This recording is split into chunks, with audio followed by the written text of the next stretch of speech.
Chapter 1. The Midnight Telegram.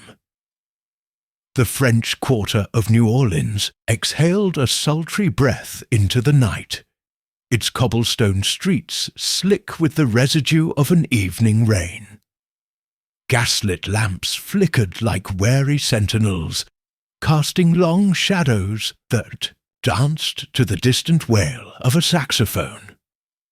It was April 18th, 2025, and the city pulsed with secrets, each alley a whisper, each shuttered window a confession. At the stroke of midnight, in a second-floor suite of the Hotel Monteleone, Benoit Blanc sat alone, a glass of bourbon untouched on the mahogany desk before him.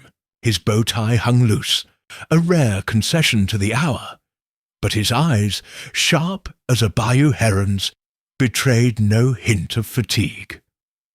Blanc was not a man who slept easily in strange cities.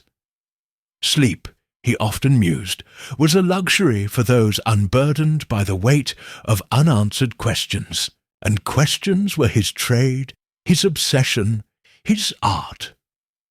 He leaned back in the velvet-upholstered chair, the ceiling fan stirring the humid air, and traced the rim of his glass with a calloused finger. New Orleans had called him, not with a shout, but with a murmur, and he had answered as he always did, with a suitcase and a mind primed for unraveling. The telegram had arrived an hour ago, slipped under his door by an unseen hand. Its arrival was no surprise.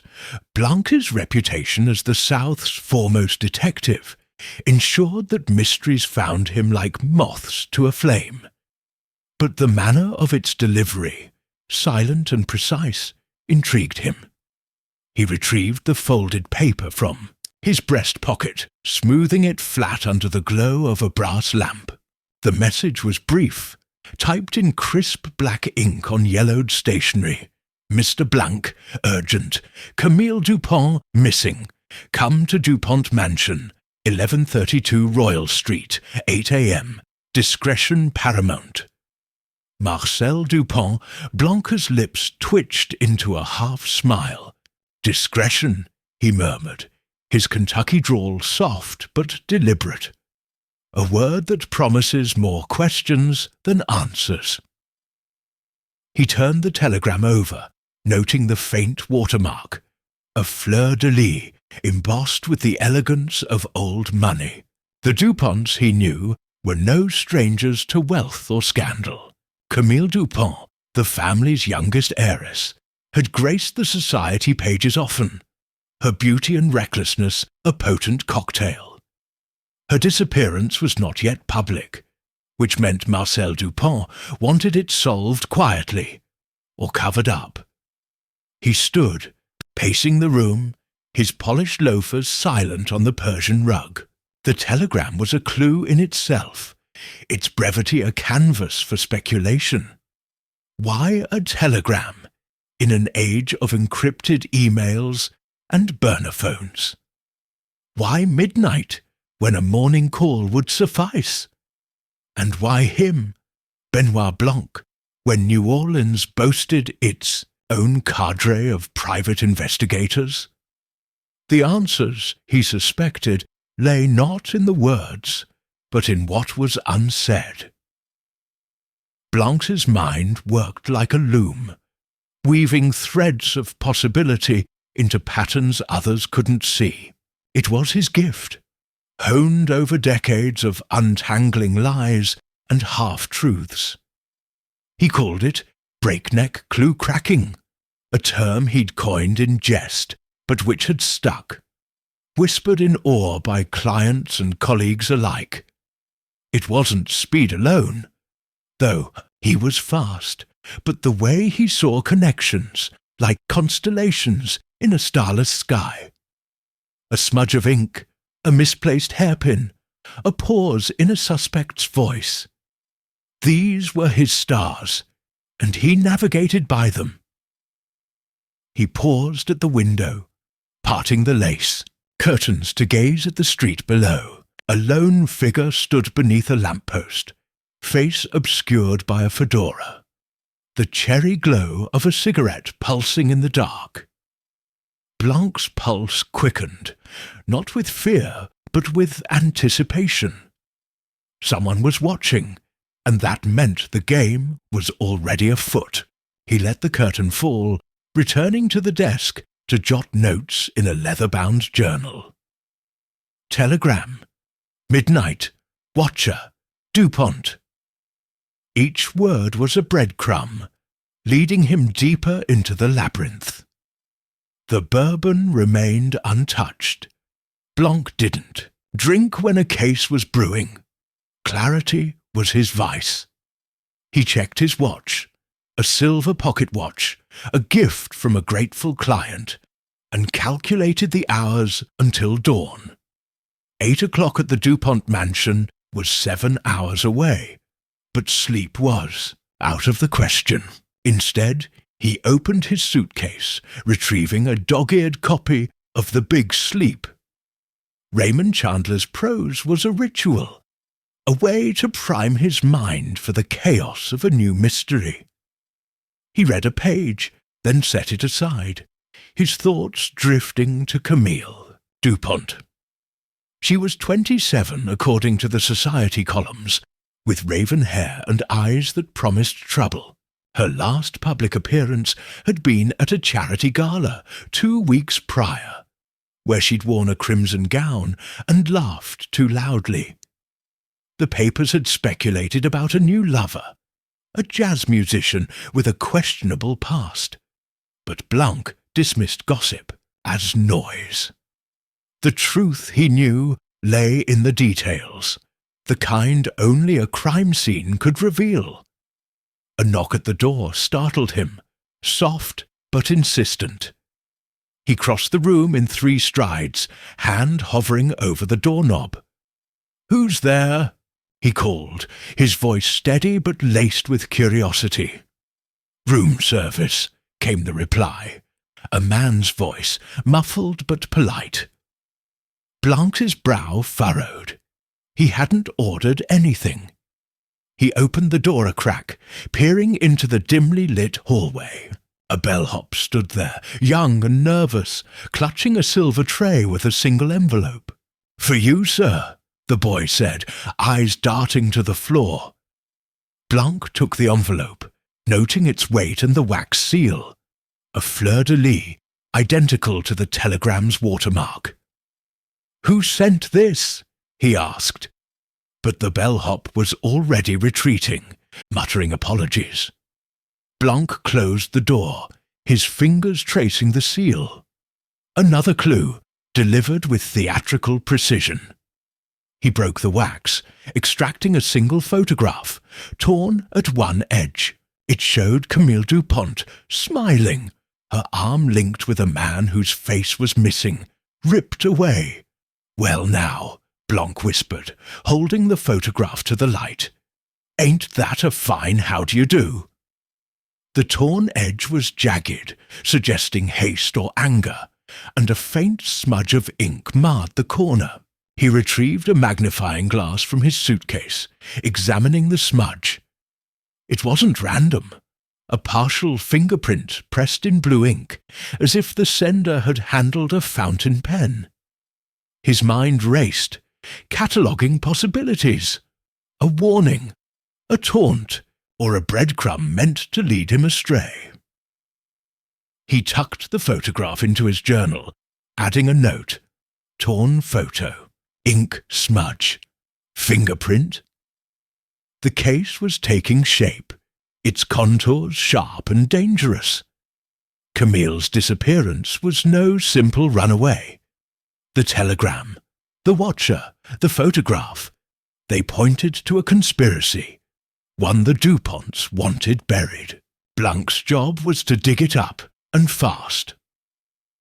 By 7 a.m., the French Quarter was stirring, the scent of chicory coffee mingling with the tang of the Mississippi. Blanc dressed meticulously. Crisp white shirt, seersucker suit, and a bow tie the colour of a summer sky. He slipped the telegram and photograph into his pocket, along with a small notebook and pen. The DuPont mansion at 1132 Royal Street was a 10-minute walk, but he left early, craving the city's pulse. The streets were alive with vendors and musicians, their voices a counterpoint to the mystery unfolding in his mind. The mansion loomed at the corner of Royal and Ursuline's, a Creole masterpiece of wrought iron and weathered brick. Its windows were shuttered, its garden overgrown, as if the house itself mourned Camille's absence. Blanc paused at the gate, noting a single detail, a hairpin glinting in the dirt, its tip bent as if pried from a lock. He crouched, slipping it into a handkerchief. Careless, he murmured, or deliberate. He rang the bell, and the door opened to reveal Marcel DuPont, a man of 60 with silver hair and eyes like chipped flint. "Mr. Blanc," Marcel said, his voice smooth but strained. "Thank you for coming.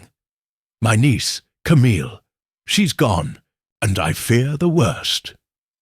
Blanc followed him into a parlour heavy with antiques and regret.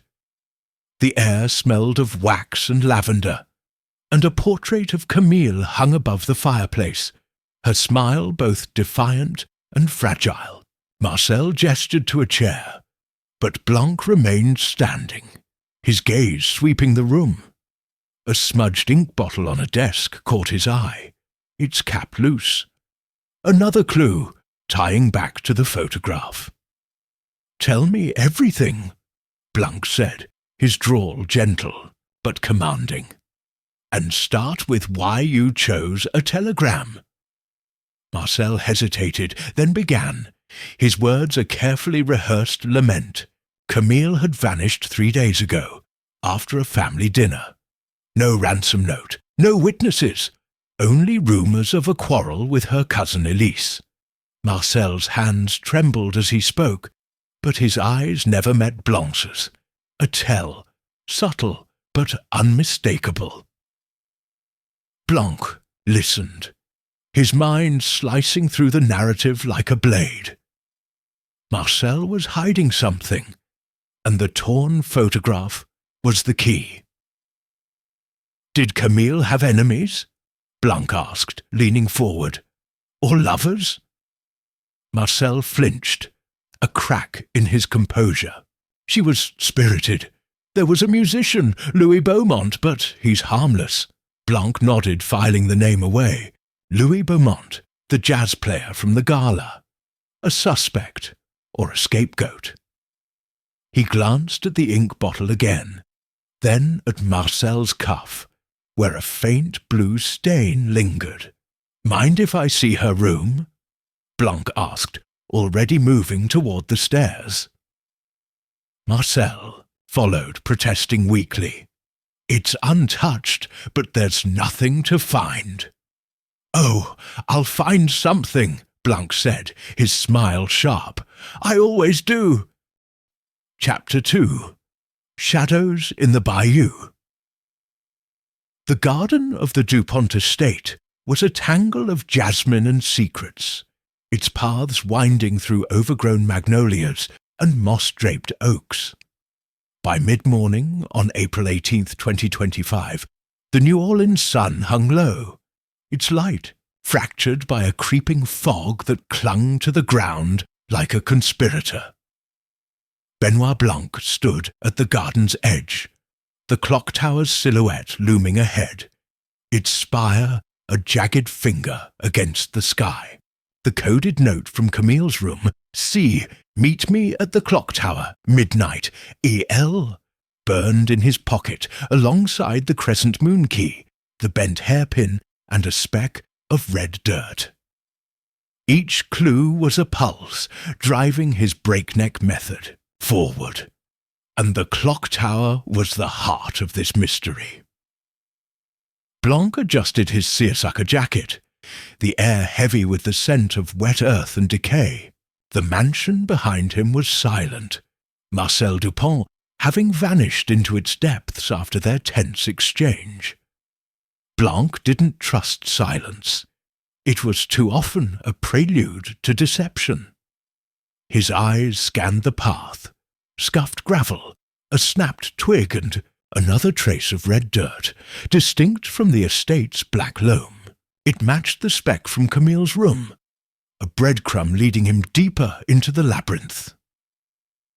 He approached the clock tower, a relic of Creole ironwork and weathered stone, its face frozen at 12:03.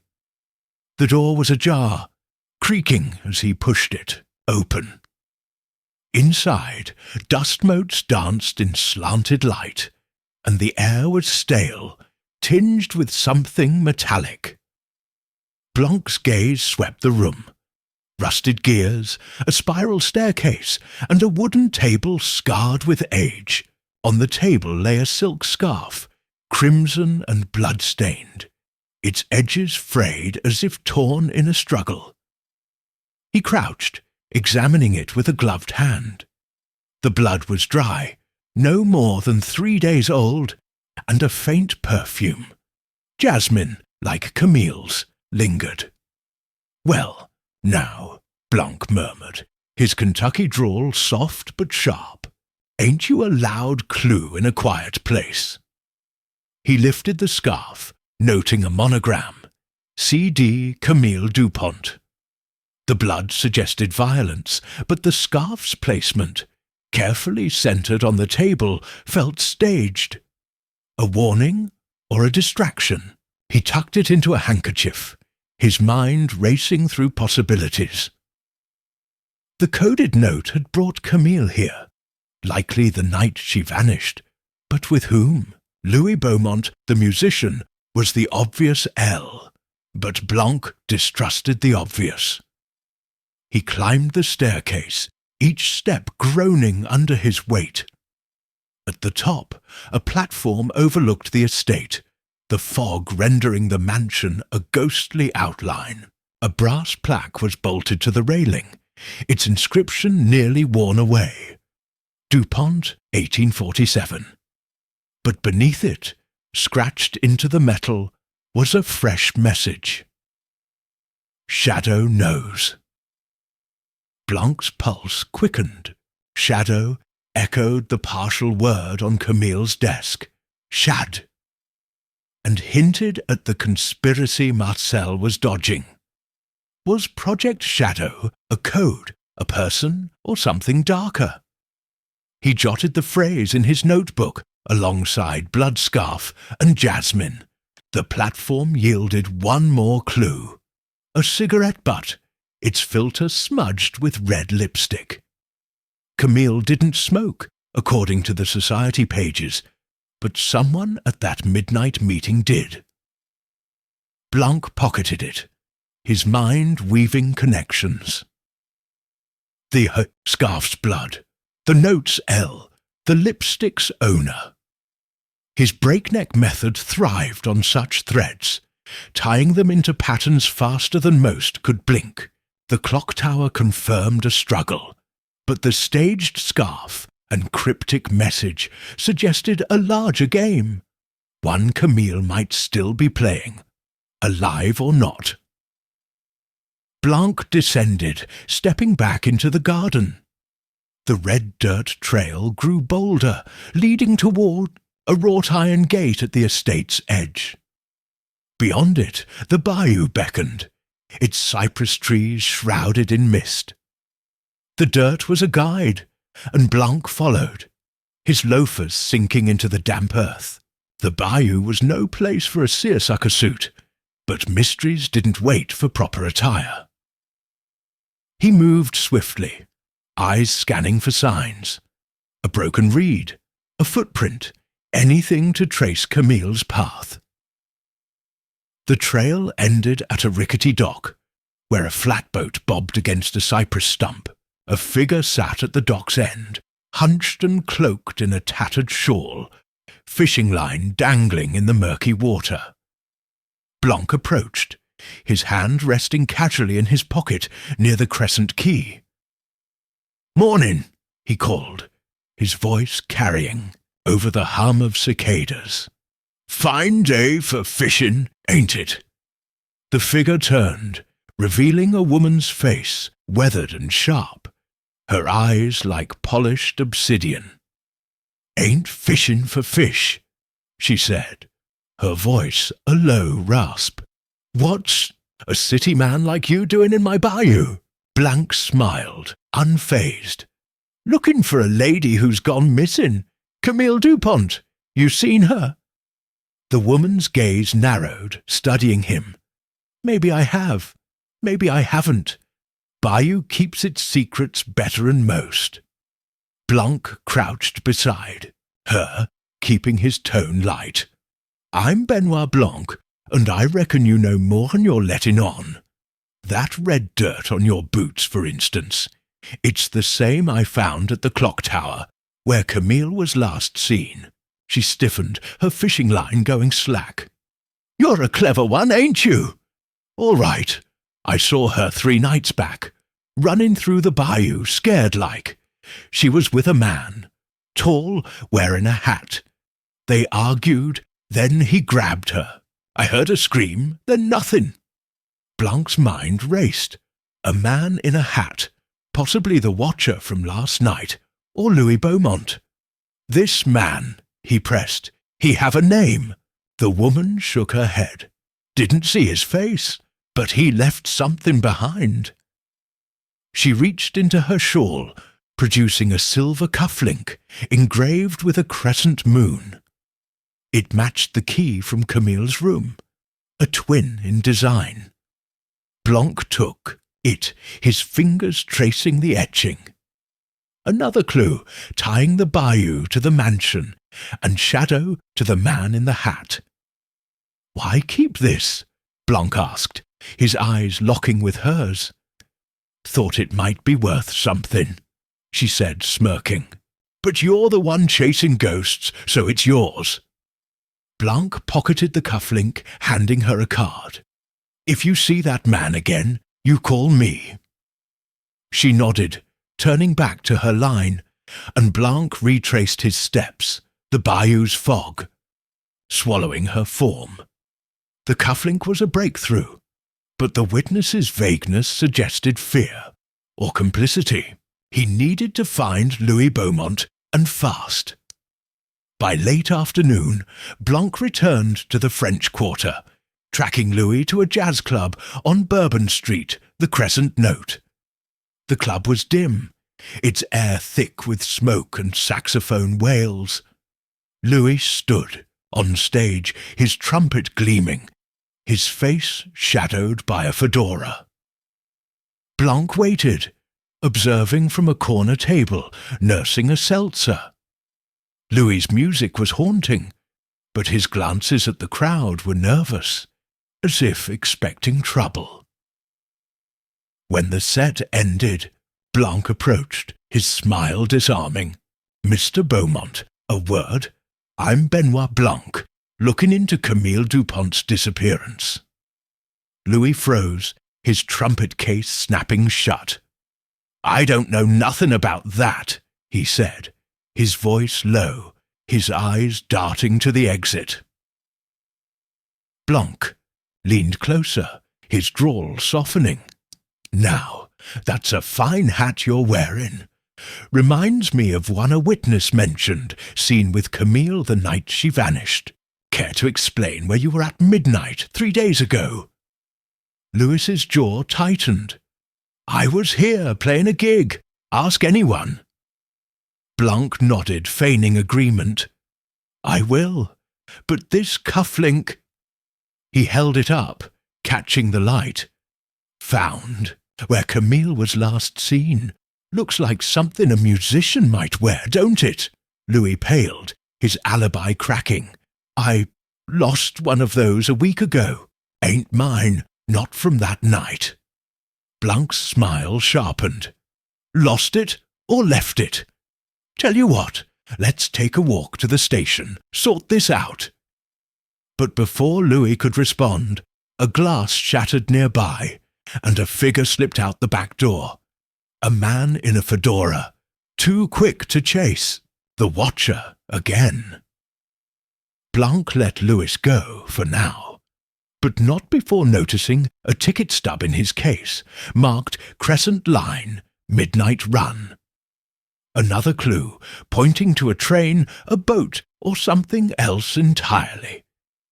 He stepped into the street, the neon glow of Bourbon Street pulsing around him.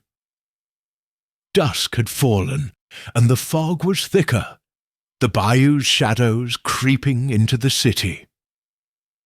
Back at the Hotel Monteleone, Blanc found his door ajar. Inside, on his desk, lay a single note, typed in blue ink.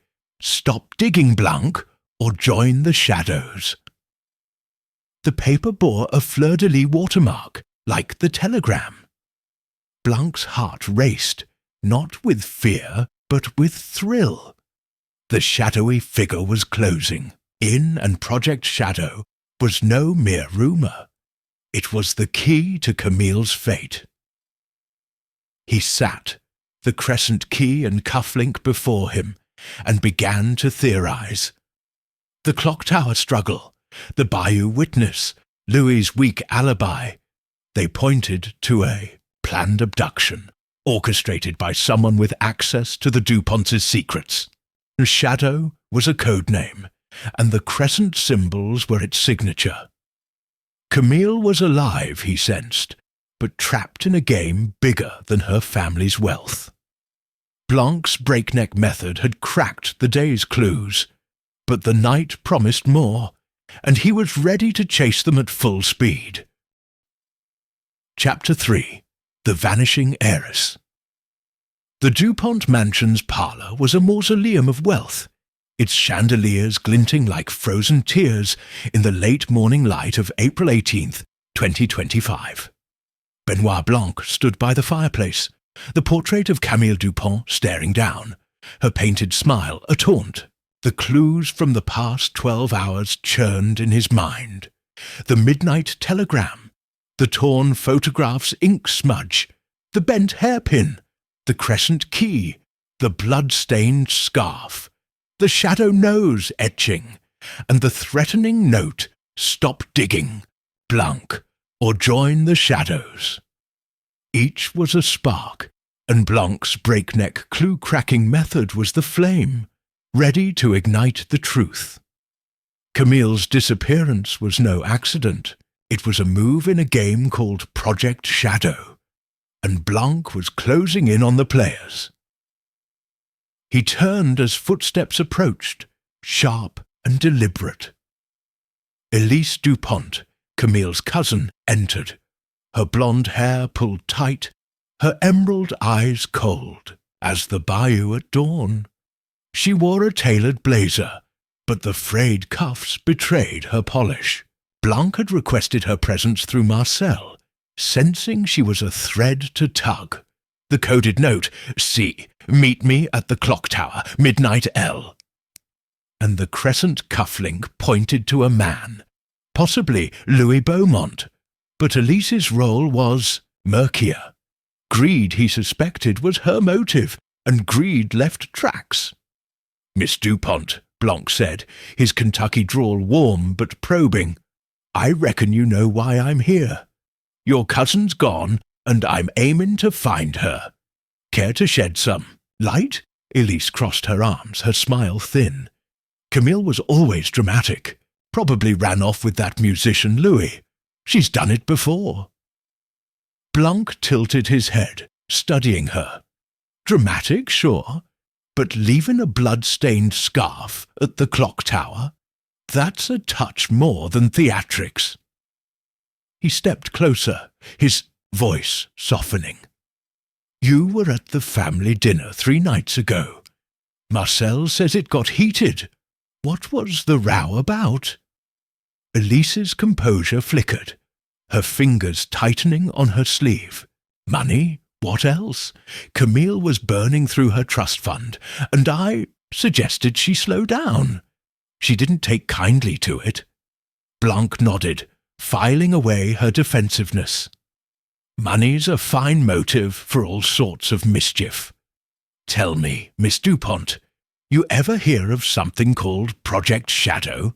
Her eyes widened, a crack in her facade, but she recovered quickly. No, sounds like one of Camille's fantasies. She loved her little secrets. Blanc's smile was razor-sharp. Funny, 'cause I found shadow scratched in a few places, tied to her disappearance. And this. He produced the crescent cufflink, holding it up. Found in the bayou, where a witness saw Camille with a man. You know anyone with a taste for crescent moons? Elise's gaze darted to the cufflink, then away. I don't. Maybe Louis. He's flashy like that. Blanc pocketed the cufflink, unconvinced. Elise was lying, or at least omitting, and her mention of money rang alarms. He glanced at the desk where the ink bottle stood, its blue smudge a silent witness. One last thing, he said, moving to a side table cluttered with papers. You mind if I take a peek at these? Before she could protest, he lifted a leather-bound ledger, its pages marked with cryptic entries. Shadow, 50K, 3 to 15. Crescent, 20K, 4 to 10. A pawnshop receipt slipped from between the pages, dated 3 days ago, listing a gold locket, pawned for $500 at Lacroix's Curios, 718 Bourbon Street. Blanc's pulse quickened. The ledger tied Elise to Shadow, and the locket could be Camille's, a clue to her fate. This ledger, Blanc said, holding it up, mentions Shadow and some mighty large sums. Care to explain? Elise's face paled. That's private, family investments, nothing to do with Camille. Blanc hummed, slipping the receipt into his pocket. Investments that lead to pawnshops. I'll be checking that out. For now, Miss DuPont, don't leave town. He tipped his head, dismissing her, and Elise stormed out, her heels clicking like a metronome of guilt. The parlour door opened again, revealing Sophie, the DuPont's maid, a slight woman with nervous hands and downcast eyes. Blanc had asked Marcel to send her next. Sensing her role in the household made her a quiet observer, and possibly a thief. The Locket's pawnshop trail suggested someone close to Camille had betrayed her, and Sophie's access made her a candidate. Sophie, Blanc said, his tone gentle, you knew Camille well, didn't you? Saw her comings and goings? Sophie nodded, twisting a rag in her hands. Yes, sir. She was kind, but troubled. Always sneaking out, meeting that Louis fella. Blanc leaned against the fireplace, his eyes soft but piercing. Troubled how? And don't hold back now. I'm trying to bring her home.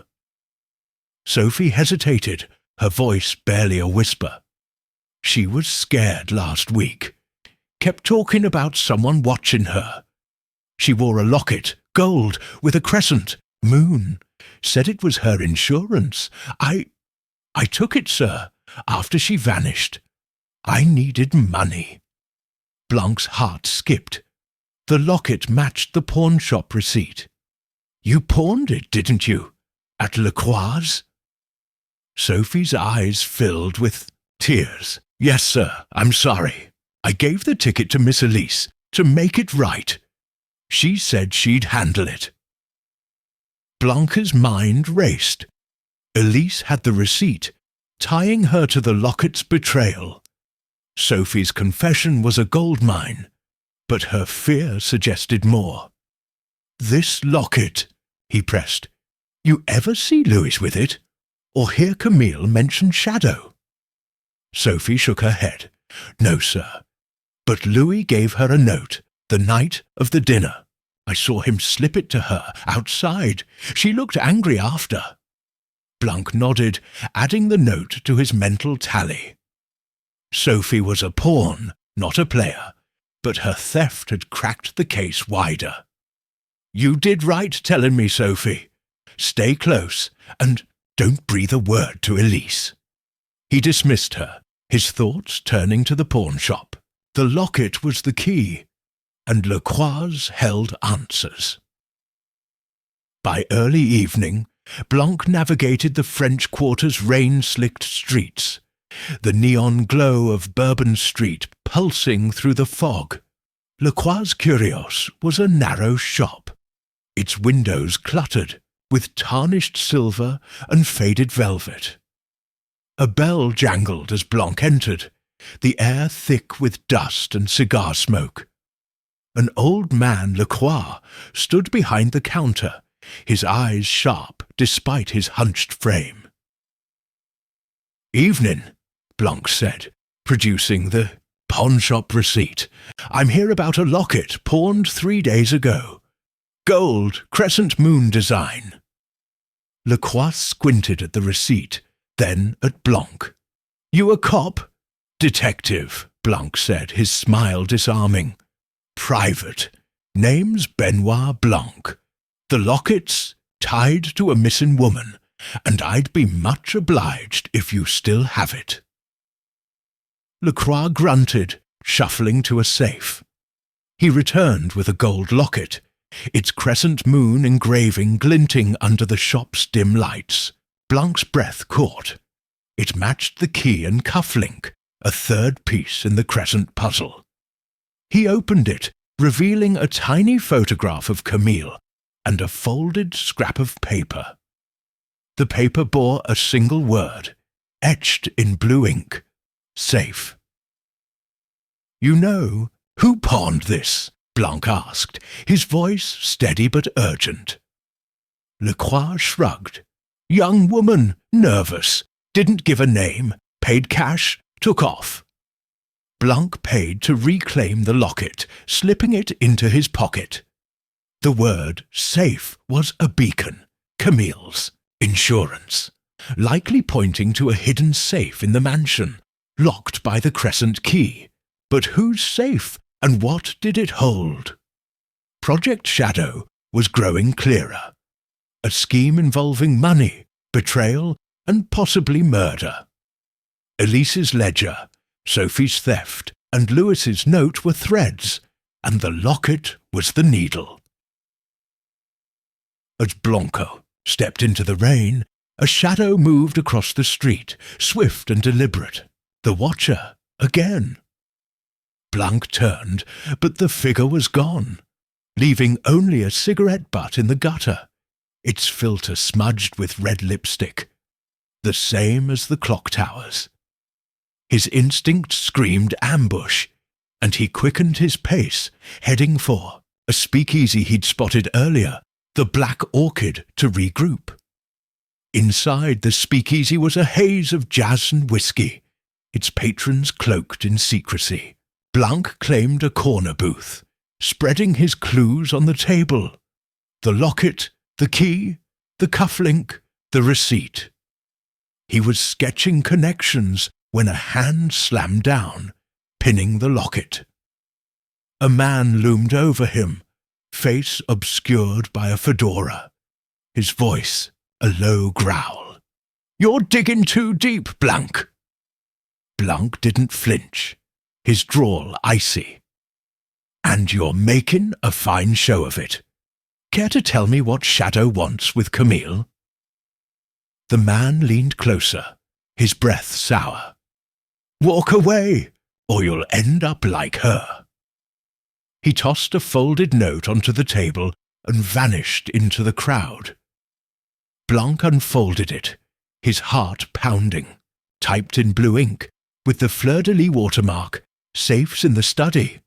Open it, and she dies." Blanc leaned back, the jazz fading to a hum. The safe was real, and Camille was alive, for now. But the shadowy figure's boldness meant time was short. Project Shadow wasn't just a scheme, it was a machine, with Elise, Louis, and possibly Sophie as cogs, and Camille as its fuel. The locket's safe, and the note's threat pointed to the mansion's study, where the crescent key would unlock the truth, or a trap. Blanc gathered, his clues, the rain outside a mirror to his resolve. He'd crack this case at breakneck speed, or die trying. Chapter 4. Clues in the Crimson Locket. The DuPont mansion's study was a fortress of shadows, its oak-panelled walls absorbing the flicker of a single gas lamp as the clock struck 11 on April 18th, 2025. Benoit Blanc stood before a towering bookshelf, the crescent moon key heavy in his hand, its brass glinting like a promise, the threatening note from the speakeasy, "Safe's in the study. Open it and she dies," echoed in his mind. But Blanc wasn't one to heed warnings over clues. The safe was the heart of Camille DuPont's disappearance, and Project Shadow was its pulse. His breakneck clue-cracking method had led him here, through a trail of ink smudges, blood-stained scarves, crescent cufflinks, and a gold locket marked safe. Now the study held the next piece, and Blanc was ready to pry it loose. He ran his fingers along the bookshelf, recalling the ledger's cryptic entries from Elise's table. Shadow, 50K, 315. Crescent, 20K, 410. The safe was hidden, but the locket's single word, safe, and the note's specificity pointed to this room. His eyes caught a faint seam in the panelling, disguised as a decorative groove. He pressed it, and a click echoed, revealing a concealed door. Behind it, a steel safe, its lock etched with a crescent moon. Blanc's pulse quickened. The key fit perfectly, turning with a satisfying clunk. The safe opened to reveal a trove of secrets. A stack of ledgers, a sealed letter, and a crimson locket, its surface etched with a fleur-de-lis. Blanc lifted the ledgers first, their pages dense with transactions. Millions funneled through shell companies, all marked shadow. Dates stretched back a decade, with recent entries listing C. DuPont alongside sums too large for a trust fund. Project Shadow wasn't just a scheme, it was a money-laundering empire, and Camille was no bystander. Blanc's mind raced, connecting Elise's greed, Marcel's evasiveness, and the threatening notes. The DuPont fortune was dirty, and then Camille's disappearance was the price of exposure. He opened the letter, its wax seal broken, addressed to Marcel in Camille's elegant script. "Uncle, I know about Shadow. I've kept your secrets, but I won't any more. The locket is my proof. If I'm gone, find it." See Blanc's breath caught. Camille had been a whistleblower, not a victim, at least not at first. The crimson locket was her leverage, but against whom? He lifted it, its weight heavier than the gold one from the pawnshop. It sprang open, revealing a tiny brass dial, like a combination lock, and a folded note. 379. Trust no one. The dial's numbers aligned with the code, and a hidden compartment clicked open, spilling a microchip onto his palm. Blanc's heart pounded. This was no mere locket. It was a vault for digital secrets, likely the key to Project Shadow's accounts. He pocketed the microchip and locket, closing the safe. The ledgers confirmed Marcel's involvement, but Camille's letter suggested coercion, not complicity. Blanc needed answers, and Marcel was the only one left in the mansion tonight.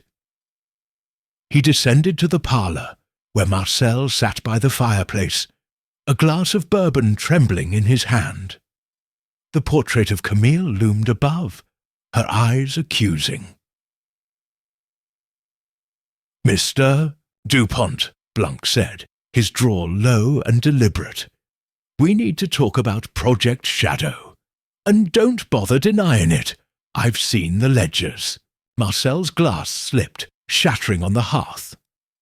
"You opened the safe," he whispered, his face ashen. "You've killed her." Blanc leaned forward, his voice steel. "I'm trying to save her. The safe had Camille's letter, calling you out. She knew about the money laundering, didn't she? And you let her take the fall." Marcel's shoulders sagged, his voice breaking. "It wasn't my choice. Shadow isn't a person, it's a network. They came to me years ago, offered to clean the family's debts. I said yes, but Camille, she found out last month. She threatened to go public unless I shut it down." Blanc's eyes narrowed. "So you silenced her instead?" "No," Marcel's voice cracked. "I begged her to stay quiet, but someone else. She met them at the clock tower 3 nights ago. I don't know who. They took her, left that scarf to scare me." Blanc studied him, gauging the truth. Marcel's fear was real, but his omissions were louder. "This locket," Blanc said, holding up the crimson one, "was her proof. What's on the microchip?" Marcel shook his head. "I don't know. She never told me. But it's dangerous, too dangerous for you to keep." Blanc pocketed the locket, unconvinced. "Danger's my trade, sir. Who's running Shadow? Elise? Louis Beaumont?" Marcel's eyes darted to the door. "I can't say. They're watching. Always watching." Blanc followed his gaze, sensing movement beyond the shutters. The shadowy figure was near, and Marcel's terror confirmed it. "Stay here," Blanc said, moving to the door. "And don't touch that bourbon again. It ain't helping your story." The French Quarter was a maze of rain and neon as Blanc stepped into the night, the crimson locket's microchip a burning weight in his pocket. The code, 379, and the note's trust. No one echoed Camille's paranoia, but the microchip required a reader, and Blanc knew where to find one.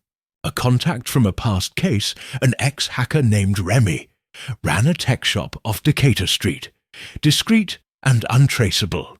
But first, the locket's trust. No one suggested a meeting Camille had planned, likely with an ally against Shadow.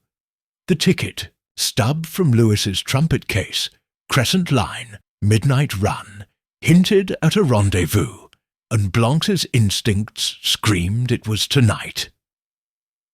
He slipped into an alley behind a speakeasy, the Black Orchid, where the jazz was loud and the shadows thicker. A woman waited, her face half hidden by a hood, her cigarette's red lipstick smudge matching the clock tower's butt. Blanc's hand hovered near the crescent key, ready for a trap. "You're Camille's contact," he said, his voice steady. "Talk." She exhaled smoke, her voice low. "Call me Vesper. Camille hired me to leak Shadow to the feds. That microchip. It's got account numbers, offshore banks, everything. She was supposed to meet me at the clock tower, but she never showed." Blanc's mind raced, connecting Vesper's lipstick to the clock tower. But her story rang true. "Who took her?" he asked, holding up the crimson locket. "And what's this locket mean to Shadow?" Vesper's eyes flicked to the locket, then away. "It's a marker. The Crescent Society, old money types, use it to seal their deals. Shadow answers to them. Camille stole it to prove their involvement." Blanc's pulse surged. The Crescent Society was a rumor, a cabal of New Orleans elites. but the locket's fleur-de-lis and crescent motifs matched the safe's lock, the cufflink, the key. "Where's Camille now?" he pressed. Vesper stubbed out her cigarette. "I don't know, but the Society's got a safe house, old plantation on the bayou. Check the microchip. It might have coordinates." She slipped him a card with an address. Remy's Tech, 204 Decatur, and vanished into the rain. Blanc moved fast, the alley's shadows closing in. He reached Decatur Street, but a figure blocked his path. The shadowy man from the speakeasy, fedora low, a knife glinting in his hand. "You don't listen, Blanc!" he growled, lunging. Blanc sidestepped, his reflexes sharp, and grabbed the man's wrist, twisting until the knife clattered to the cobblestones. The man broke free, tossing a burned photograph at Blanc's feet before fleeing. Blanc retrieved it, his heart sinking. It was the torn photograph from Chapter 1, now charred, showing Camille's face, but not her companion's. A new detail emerged. A tattoo on the missing man's wrist, a crescent moon, half burned but clear. Blanc stood in the rain, the locket, microchip, and photograph in hand. The Crescent Society was Project Shadow's master, and Camille was their prisoner, alive but leveraged to keep the microchip buried. The safe house was his next lead, but the burned photograph's tattoo tied the shadowy figure to the Society, and Remy's tech shop was his only way to read the chip. Blanc's breakneck method had cracked the locket's code, but the Society's reach was tightening. He glanced at the alley's end, where a gaslight flickered, and saw a silhouette, watching, unmoving. The game was deadly now, and Blanc was all in. Chapter 5. Whispers at the Masquerade. The French Quarter's opera house glowed like a jewel in the rain-soaked night of April 19th, 2025. Its marble facade a beacon for New Orleans' elite. Inside, the masquerade ball of the Crescent Society pulsed with secrets. Masked figures gliding beneath chandeliers that dripped crystal light. Benoit Blanc stood at the entrance, his face half hidden by a black velvet mask, his seersucker suit traded for a tailored tuxedo. The microchip from the crimson locket, decoded hours ago at Remy's tech shop, had led him here. A list of Society members, offshore accounts, and coordinates for this clandestine gala. Project Shadow was their creation, and Camille DuPont was their prisoner. Blanc's breakneck clue-cracking method had brought him to the lion's den, and he was ready to roar. The microchip's data, extracted by Remy's deft hands, revealed a network of power, judges, bankers, and politicians, all tied to the Crescent Society's money-laundering empire. Camille's name appeared as a liability, slated for elimination unless the microchip was recovered. The burned photograph's crescent tattoo, the crimson locket's code, and the threatening note, "Safes in the study. Open it, and she dies," pointed to a conspiracy that thrived on silence. But Blanc thrived on noise, and the masquerade was his stage. He adjusted his mask, the crescent key and crimson locket tucked in his pocket, their weight a reminder of the stakes. Remy had forged an invitation, slipping Blanc's name, under the alias Etienne Leblanc, onto the guest list. The opera house's foyer was a swirl of silk and feathers, the air thick with perfume and deceit. Blanc scanned the crowd, spotting Elise DuPont near a champagne fountain, her gold mask glinting, her posture tense. She was no guest. She was a player, her ledger's shadow entries proof of her complicity. Blanc moved closer, his steps silent, on the marble floor, his drawl ready to charm or cut. The ballroom opened before him, a sea of masked faces and whispered deals. A string quartet played Vivaldi, but the real music was in the murmurs. Deals struck, betrayals sealed. Blanc's eyes caught a glint of silver. A crescent-shaped ring on a man's hand, its design matching the locket, key and cufflink. The man, tall and silver-haired, moved with the confidence of authority, his mask a snarling wolf.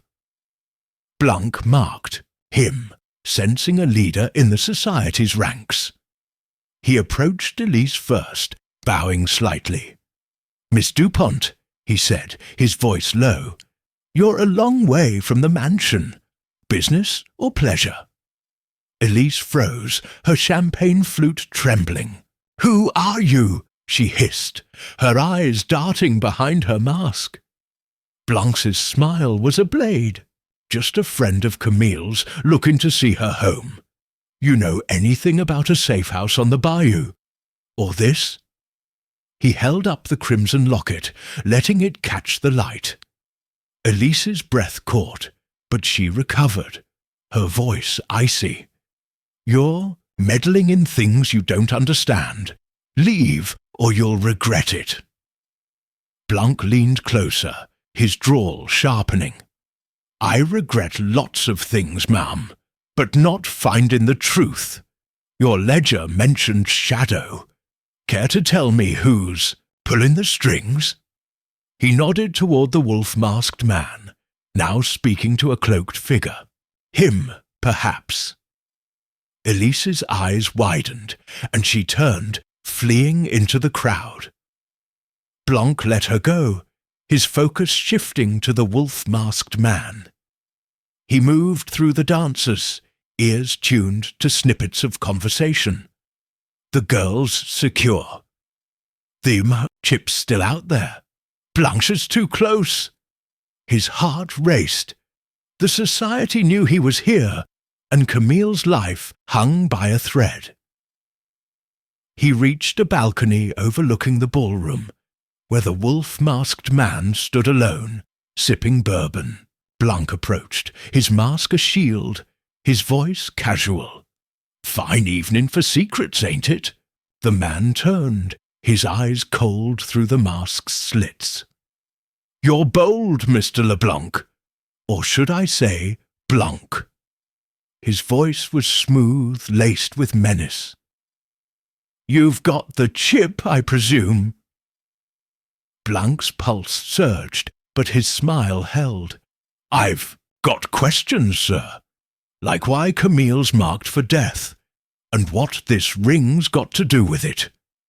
He gestured to the crescent ring, its silver glinting. The man's hand twitched, covering the ring. "You're fishing in deep waters. Walk away or drown." Blanc stepped closer, undeterred. "I'm a fair swimmer. Tell me, who's the Crescent Society's top dog? You or someone higher?" The man laughed, low and cruel. "You'll meet them soon enough." He slipped a folded paper from his sleeve, tossing it at Blanc's feet. "A gift from Shadow." He vanished into the crowd, leaving Blanc to retrieve the paper. A coded guest list, names replaced by initials: E.D., L.B., V. Elise, Louis Beaumont, and Vesper, his informant. A fourth initial, R.T., was circled with a note: "Safe House, Bayou, midnight." Blanc's mind raced, decoding the list. R.T. was the wolf-masked man, likely Robert Thibodeau, a name from the microchip's accounts. A banker with ties to the DuPonts. The safe house was Camille's prison, and midnight was hours away. But Vesper's initial gnawed at him. She'd claimed to be Camille's ally. but her lipstick matched the clock tower's cigarette, and her knowledge was too precise. Blanc needed to find her fast. He descended to the ballroom, spotting Vesper near a curtained alcove, her hood traded for a silver mask. Her cigarette glowed, red lipstick stark against the ash. Blanc approached, his voice low. "Vesper, you've been holding out. This guest list says your society. Care to explain?" Vesper's eyes flickered, but she didn't run. "You're clever, Blanc, but you're late. I played Camille, sure. The society paid better, but I liked her. She didn't deserve this." She slipped a keycard from her sleeve, its surface etched with a crescent moon. "Safe house, Bayou. She's there, alive, but not for long. Go before they know I've flipped." Blanc took the keycard, his instincts screaming trap. Why the change of heart? Vesper's smile was bitter. "Camille trusted me. That's worth something." She turned, but Blanc grabbed her wrist, his voice steel. "If this is a setup, Vesper, I'll find you." She pulled free, vanishing into the dancers. Blanc pocketed the keycard, the guest list and ring burning in his mind. Vesper's betrayal confirmed the society's reach, but her keycard was a chance to save Camille. He needed to reach the safe house, but the masquerade wasn't done with him. As he moved toward the exit, a hand gripped his shoulder. The shadowy figure from the alley, his fedora low, stood behind him, a silenced pistol gleaming.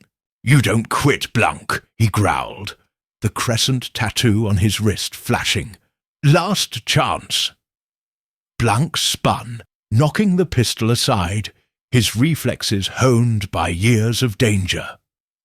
The crowd parted, oblivious, as he grappled with the figure, pinning him against a pillar. "Who's RT?" Blanc demanded, his drawl icy. "And where's Camille?" The figure laughed, breaking free and tossing a vial of liquid at Blanc's feet. It shattered, releasing a cloud of smoke. Blanc coughed, staggering, as the figure fled, leaving a single clue. A matchbook from the Black Orchid, its cover marked with a crescent moon. The smoke cleared, but the figure was gone, and the masquerade's chaos swallowed the moment.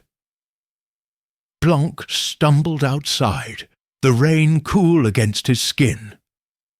The keycard, guest list, and matchbook were his lifeline. Vesper's betrayal had given him Camille's location, but the society's leader, RT, was steps ahead. The safe house was a trap, but Blanc had no choice.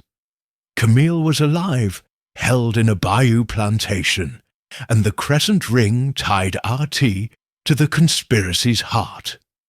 Blanc's breakneck method had cracked the masquerade's secrets, but the night was young, and the society's shadows were closing in. He hailed a cab, the opera house's glow fading behind him, and headed for the bayou, ready to face the trap or break it. Chapter 6. The Clock Tower's Hidden Cipher.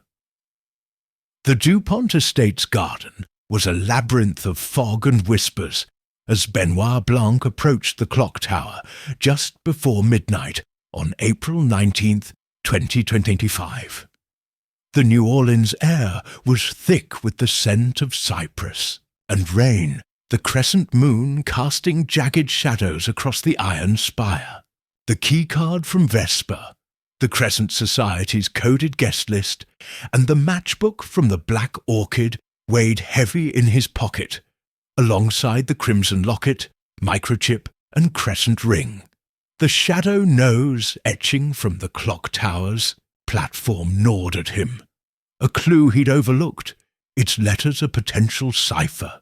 Project Shadow was closing its grip around Camille DuPont, and Blanc's breakneck clue-cracking method was his only weapon to pry her free. The clock tower loomed, its door creaking as Blanc slipped inside, a lantern casting flickering light on the rusted gears. The blood-stained scarf from Chapter 2, monogrammed CD, had confirmed a struggle here, but the shadow knows message, scratched into the platform's plaque, held more. Blanc climbed the spiral staircase, his loafers silent, his mind replaying Vesper's betrayal at the masquerade. She'd given him the safe house's location, a bayou plantation, but her society ties and red lipstick cigarette matching the clock towers, screamed Trap. The cipher was his path to clarity, and the clock tower was its lock. At the platform, Blanc knelt by the plaque, the lantern illuminating the scratched letters, Shadow Knows. He traced them, noting irregularities, tiny dots beneath certain letters, like Morse code. His pulse quickened. "Clever girl," he murmured, suspecting Camille had left this, not her captors. He jotted the letters with dots, S-A-O-N-S. Rearranged, they formed Nosas, meaningless until he paired them with the guest list's initials, E-D, L-B, V, R-T. The dots aligned with R-T. Robert Thibodeau, the wolf-masked banker from the masquerade. But the plaque's edge bore numbers, faint and worn, 29.75, 90. 12. Coordinates pointing to a bayou location, matching Vesper's keycard. Blanc's mind raced, his breakneck method weaving threads. The coordinates confirmed the safe house, RT, was the society's linchpin, and the cipher was Camille's desperate marker. But a rustle below snapped him alert. He doused the lantern, peering over the railing. A figure moved in the shadows. Elise DuPont, her gold mask gone, her blonde hair glinting. She was searching the table where the scarf had lain, her movements frantic. Blanc's suspicions hardened. Elise wasn't just greedy, she was covering tracks. He descended silently, stepping into her path. "Miss DuPont," he said, his drawl soft but cutting, "you're up awful late. Looking for something?" Elise gasped, clutching a folded paper. I heard noises," she stammered. "Thought it was Camille." Blanc's smile was thin. "Thoughtful of you, but this ain't Camille's style." He nodded to the paper. "Mind sharing that?" Elise hesitated, then handed it over, her eyes defiant. It was a map, hand-drawn, marking the bayou coordinates with a crescent symbol. "I found it in the garden," she said. "I was going to give it to you." Blanc pocketed the map, unconvinced. "You're a regular Good Samaritan, ain't you? Stay put, Miss DuPont. We'll talk more at the mansion." He left her, sensing her gaze on his back.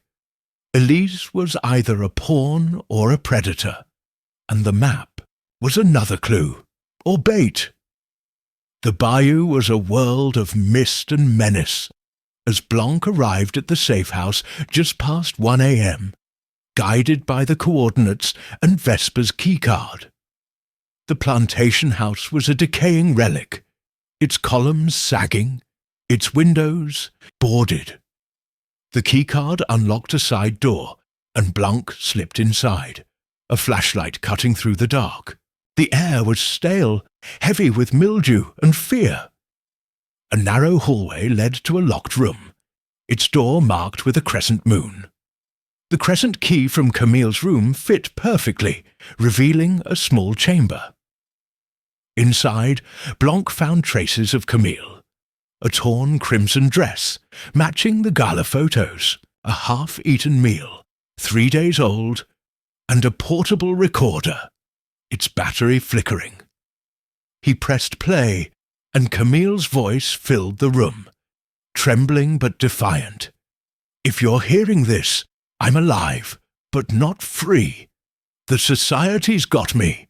The microchip has their accounts. Get it to the feds. Trust no one, not even Vesper.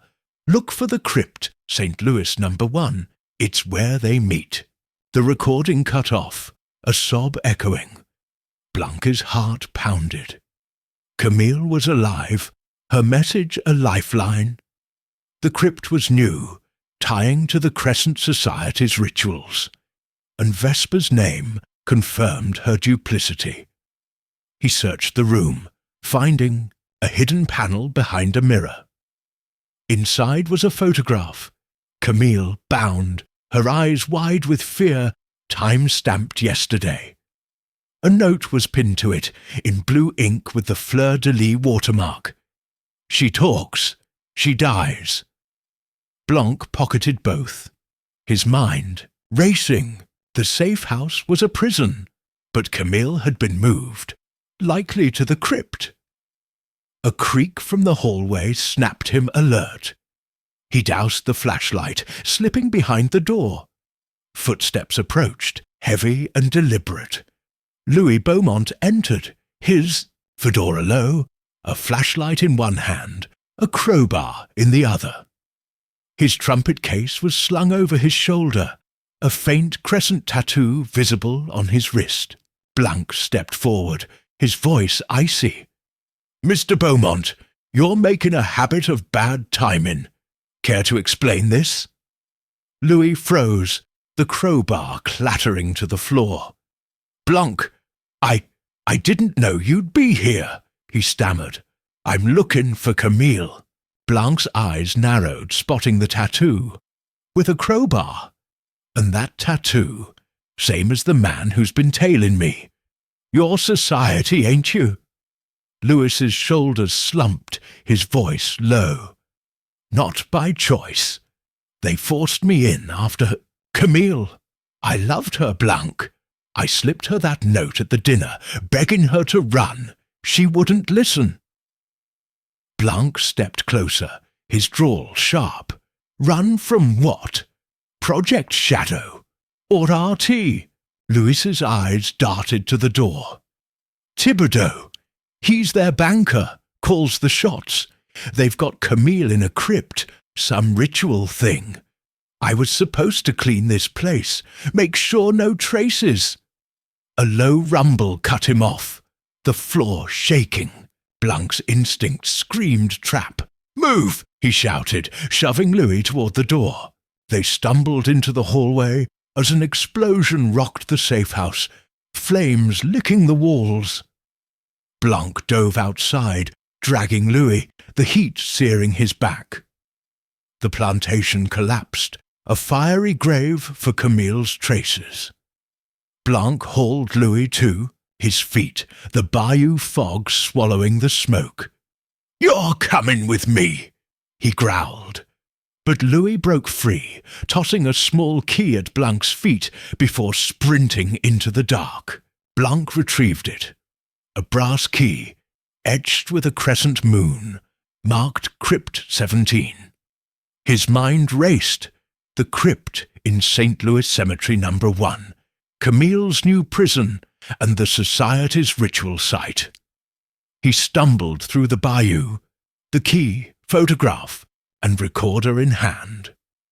The explosion was no accident. The shadowy figure, likely RT's enforcer, had triggered it, erasing evidence. But Camille's message and the crypt key were breakthroughs, pointing to a ritual at midnight, April 20th. Blanc reached a dirt road, hailing a passing trucker to the French Quarter. The cemetery was his next stop, but the Society was watching, and Louis's flight suggested deeper complicity. At the Hotel Monteleone, Blanc spread his clues on the desk: the crypt key, the safe house photo, the map, the matchbook. The shadow nose cipher had led him to the safe house, but the crypt was the endgame.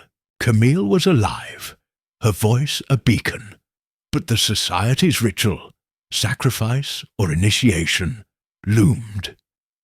Blanc's breakneck method had cracked the clock tower's code, but the cemetery held death or salvation. A knock at the door startled him, and a note slid underneath. Blue ink, fleur-de-lis watermark, crypt 17, midnight, come alone. The shadowy figure was calling, and Blanc was ready to answer or die trying. Chapter 7. Footprints on the Widow's Walk. The St. Louis Cemetery No. 1 was a city of the dead, its whitewashed tombs gleaming under the crescent moon on April 20th, 2025. Benoit Blanc slipped through the iron gates just before midnight. The crypt, key from the safe-house explosion clutched in his hand, its crescent etching cold against his palm. The note slid under his hotel door. Crypt 17, midnight. Come alone was a dare, and Blanc never backed down from one. The Crescent Society's ritual was his chance to find Camille DuPont, and Project Shadow was the beast he'd slay. His breakneck clue-cracking method hummed, weaving the crimson locket, microchip, crescent ring, and safe-house recording into a tapestry of conspiracy. The cemetery was the next thread, and Blanc was ready to pull. He moved silently among the tombs, the air thick with the scent of damp stone and jasmine, the distant wail of a saxophone echoing from the French Quarter. Crypt 17 loomed ahead, its door ajar, candlelight flickering within. Blanc's pocket held the matchbook from the Black Orchid, the safe-house photograph of a bound Camille, and Vesper's keycard, each clue a pulse in the mystery. Camille's recorded voice, "Look for the crypt, St. Louis No. 1, confirmed this, was her prison, or had been. The Society's ritual, whether sacrifice or initiation, was his window to her fate. Blanc crouched behind a cracked mausoleum, peering at Crypt 17. Robed figures, their faces hidden by crescent masks, chanted in low tones, their candles casting eerie shadows. Robert Thibodeau, the wolf-masked banker from the masquerade, stood at the centre, his crescent ring glinting. Blanc's eyes scanned for Camille, but she was absent. Her earring, a pearl stud monogrammed CD, glinting on the crypt's altar, a cruel marker of her presence. His heart sank, but his mind sharpened. She'd been here, alive, and recently. He edged closer, the crypt key ready, and spotted a brass lockbox beside the altar, its crescent engraving matching the key. The chanting grew louder, Thibodeau's voice rising. The shadow demands loyalty. The girl's silence is our shield. Blanc's pulse surged. Camille was alive, a bargaining chip, but her silence was running out. He waited, timing the ritual's crescendo, then slipped inside, using the shadows as cover. The lockbox opened silently, revealing a velvet pouch and a folded note. Inside the pouch was a silver vault key, etched with a fleur-de-lis, and the note, in blue ink with the familiar watermark, read, "Vault, Widow's Walk. She's close." Blanc pocketed both, his mind racing. The Widow's Walk, the mansion's rooftop perch, was a new lead, and the vault key suggested another cache of Project Shadow secrets. The earring confirmed Camille's captivity, but her absence meant she'd been moved again, likely to thwart him.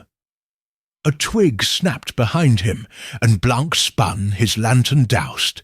A robed figure lunged, but Blanc sidestepped, pinning them against the crypt wall. The mask fell, revealing Elise DuPont, her eyes wide with fear and fury. "You're ruining everything," she hissed, struggling. Blanc's drawl was icy. "Ruining. What, Miss DuPont? Your cut of shadow, or Camille's life?" He released her, keeping the vault key hidden. "Talk, or I drag you to the feds." Elise's shoulders slumped, her voice trembling. "I didn't want this. Thibodeau forced me, said if I didn't help, they'd ruin the family. Camille knew too much, tried to expose them. They took her to the widow's walk, then moved her. I left the map in the clock tower to help you." Blanc's eyes narrowed, recalling the hand-drawn map. "Help me, or set me up. Where's Camille now?" Elise's gaze darted to the crypt's entrance. "I don't know, but there's a vault on the widow's walk. It's got proof, documents, names. Someone betrayed the society, leaked to Camille. That's why they're desperate." Blanc pocketed the earring, his mind weaving threads. Elise's confession, the vault key, the traitor. This betrayer, Thibodeau. Elise shook her head. Higher, someone close to him. "I heard whispers at the masquerade." She froze, hearing footsteps, and fled into the tombs, leaving Blanc alone. He slipped out, the ritual dispersing, Thibodeau's figure vanishing into the fog. The cemetery was a trap, but the vault key and earring were breakthroughs. Blanc hailed a cab to the DuPont mansion, the widow's walk his next target. The rain began, heavy and cold, as he reached the estate, its silhouette looming against the stormy sky. The mansion was silent, Marcel and Sophie absent, the parlour's portrait of Camille a silent witness. Blanc climbed the attic stairs, emerging onto the widow's walk, a narrow rooftop platform, its railing slick with rain. Footprints, fresh and small, marked the wooden planks, leading to a hidden panel in the wall. The vault key fit a concealed lock, revealing a steel door, but the footprints, too delicate for Thibodeau, too recent for Camille, suggested Elise or another player. Blanc opened the vault, revealing a cache of documents, contracts, bank records, and a coded map, its symbols matching the crimson locket's dial. The map marked a bayou location, different from the safe house, labelled Final Sanctuary. The documents detailed Project Shadow's scale. Billions laundered through Crescent society fronts, with names like Thibodeau, Elise, and a new one, Clara Varnell, a silent partner. Blanc's mind flashed to your April 17th, 2025. Mention of Clara. Conversation summary, 12:03. Adapting her as a society traitor, the leak Elise mentioned. A ledger entry caught his eye. C. DuPont, Force 18, transferred to Sanctuary. Camille was there, alive, but the date was yesterday. Blanc decoded the map's symbols, 379, the locket's code, revealing coordinates and a time. Midnight, 4/2/20, hours ago. He pocketed the map, but a shadow moved behind him, swift and silent. The shadowy figure, fedora low, crescent tattoo, flashing, swung a pipe. Blanc ducked, the pipe grazing his shoulder, and tackled the figure, pinning them against the railing. "Enough games," Blanc growled. "Where's Camille?" The figure laughed, their voice distorted. "You're too late, Blanc." They broke free, tossing a folded photograph onto the walk before leaping over the railing, vanishing into the rain. Blanc retrieved the photo. Camille, gagged in a stone chamber, a crescent symbol carved above her. A note was scrawled on the back, "Sanctuary now, alone."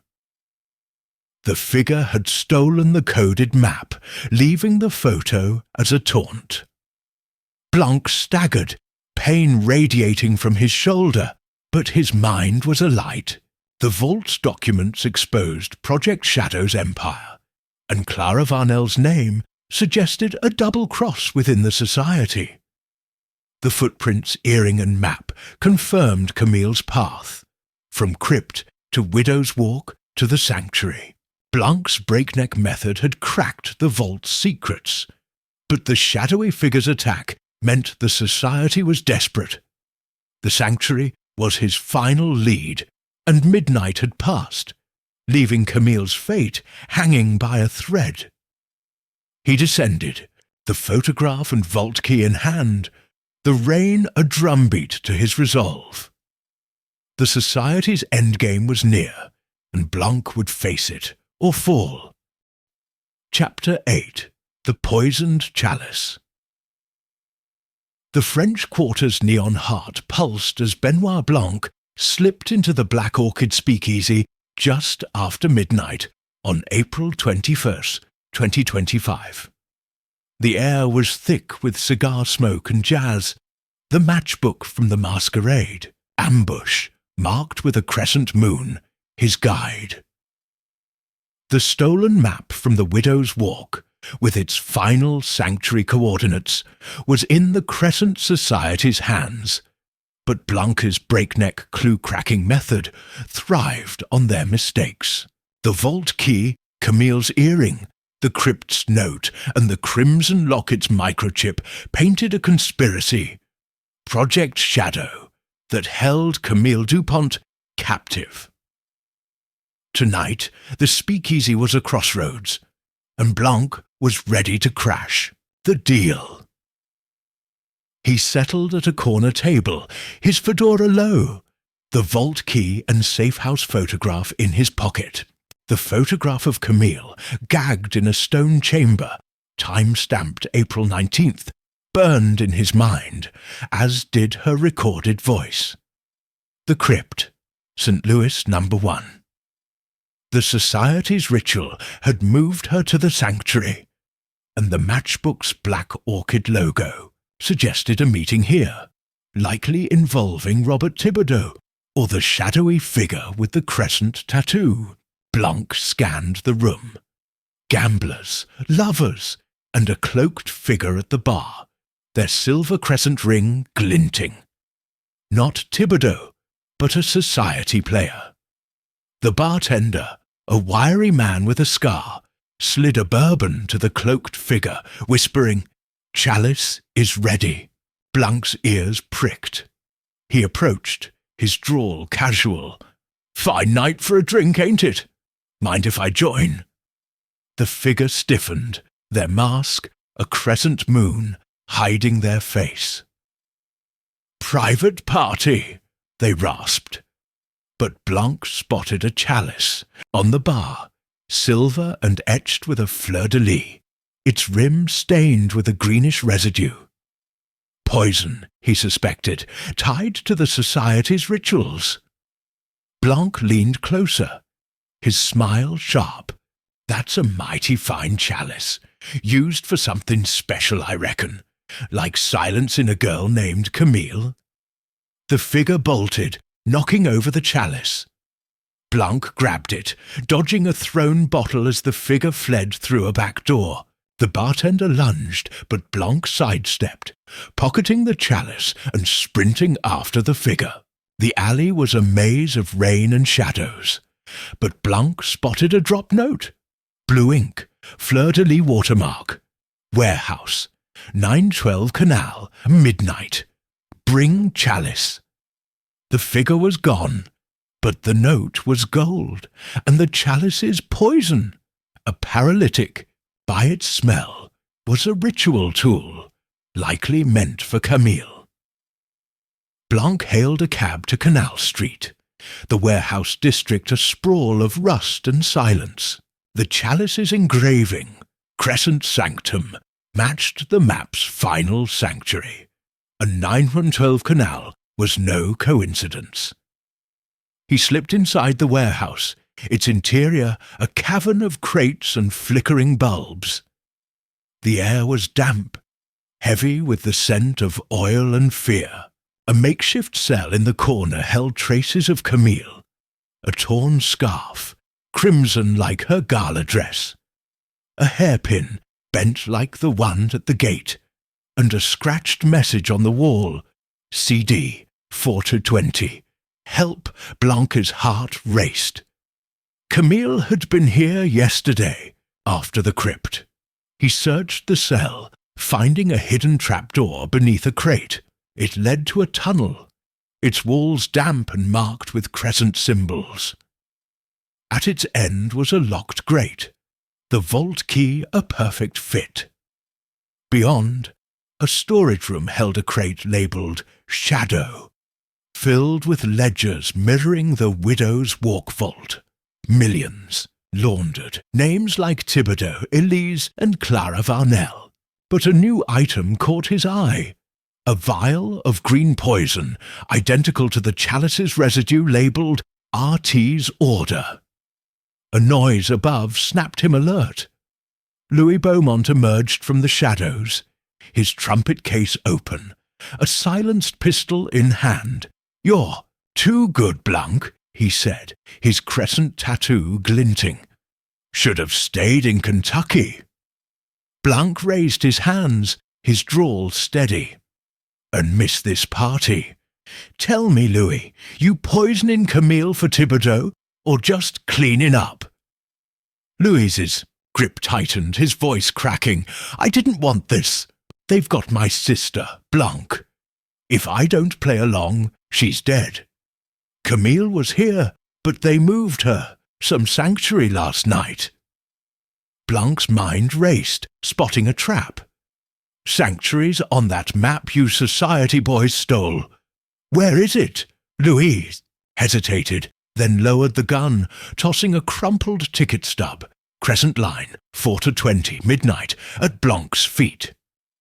Check the wine cellar, DuPont mansion. That's all I know." A creak from the tunnel froze him, and he bolted, the crate's shadow swallowing him. Blanc pocketed the stub, but the creak grew louder, footsteps deliberate. He dove behind a crate as Vesper emerged, her red lipstick stark, a knife in hand. "You're predictable, Blanc," she said, her voice cold. "Thought you'd trust me after the keycard." Blanc stood, the chalice raised like a shield. "Trust ain't my style, Vesper. You're society, but you're playing both sides. Who's the real boss? Clara Varnell?" Vesper's eyes flickered, confirming his guess. "Clara's the queen, Blanc. Thibodeau's just her knight." She started Project Shadow, used Camille to hide the money, then betrayed her. She tossed a wine-stained letter at him, its blue ink smudged. "CV to RT, 4-15. Move her to sanctuary. No loose ends.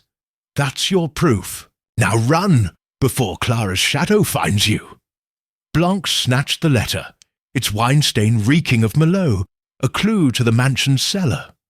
"Why help me now?" Vesper's smile was grim.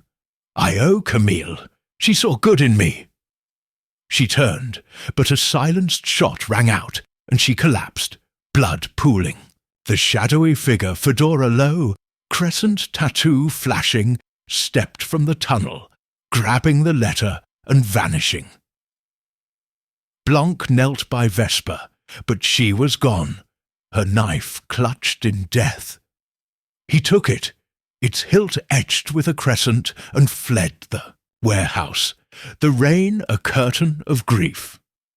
The wine-stained letter was stolen, but its words burned in his memory, and the ticket stub pointed to the cellar.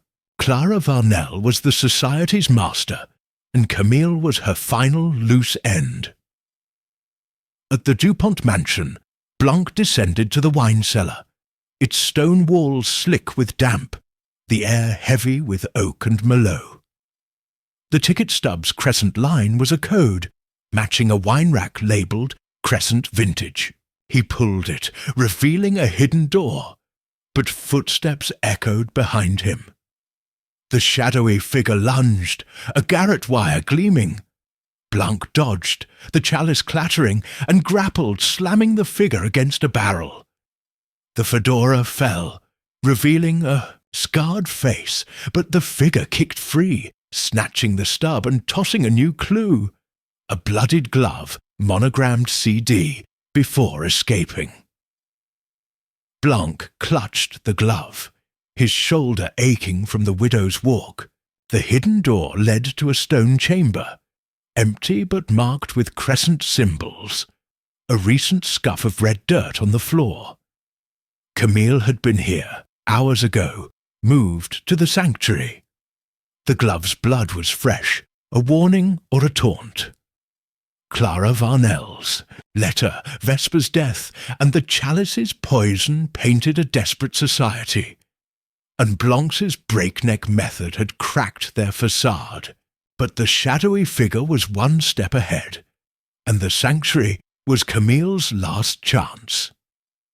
He emerged into the rain, the glove and knife in hand, the neon French Quarter calling. The society's endgame was now, and Blanc would end it, or fall. Chapter 9. Secrets of the Old Jazz Club.